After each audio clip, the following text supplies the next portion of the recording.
Can you stand at the podium and guarantee the American people they'll never hear Donald Trump utter the N-word on a recording in any context? I can't guarantee anything, but I can tell you that the president addressed this question directly. I can tell you that I've never heard it. Just to be clear, you can't guarantee it.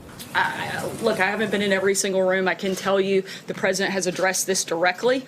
A defiant President Trump denies using the N-word and overnight tweeted that Apprentice producer Mark Burnett told him there are no tapes. I don't have that word in my vocabulary and never have. But that's the looming question after ousted top advisor Omarosa Manigault-Newman said she heard an outtake from the first season of The Apprentice with Mr. Trump allegedly using that slur. How many times did you hear him use the N-word? Multiple times. And today, Mr. Trump escalating his attacks, calling his former apprentice a crazed, crying lowlife, adding, "Good work by General Kelly for quickly firing that dog," a racially charged term that sparked fierce public criticism and this firm response. It just shows you that if he would say that publicly, what else would he say about me privately? He has absolutely no respect for women, for African Americans. It's not just Manigault-Newman. The president has used dehumanizing terms to take aim at a range of political rivals. But his recent attacks, questioning the intelligence of African Americans in politics and pop culture, have come under scrutiny. This has absolutely nothing to do with race and everything to do with the president calling out someone's lack of integrity. But Manigault-Newman says a new recording, not confirmed by NBC News, backs up her claims. She says it captures a discussion during the 2016 campaign about the alleged N-word tape with other aides, including with then spokesperson Katrina Pearson,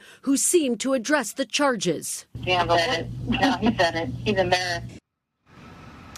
Pearson says that conversation is being incorrectly characterized. Apprentice producer Mark Burnett didn't respond to our request for comment. And tonight, President Trump's campaign claims it's moving to shut Omarosa down by forcing her into arbitration over a non-disclosure agreement she signed during the campaign. But as the stories grow, so do the voices who are alleging Mr. Trump used racially charged language during the show, including actor Tom Arnold and comedian Penn Jillette. Lester. And Kristen, she had a lot to say, not just issues of race today. She talked about some other accusations against the president. What were they?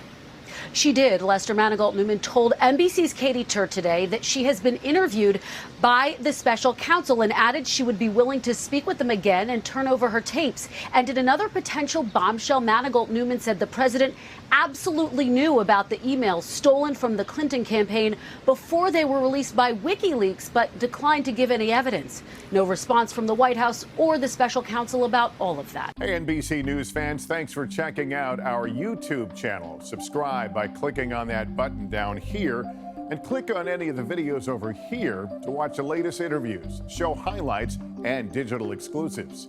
Thanks for watching.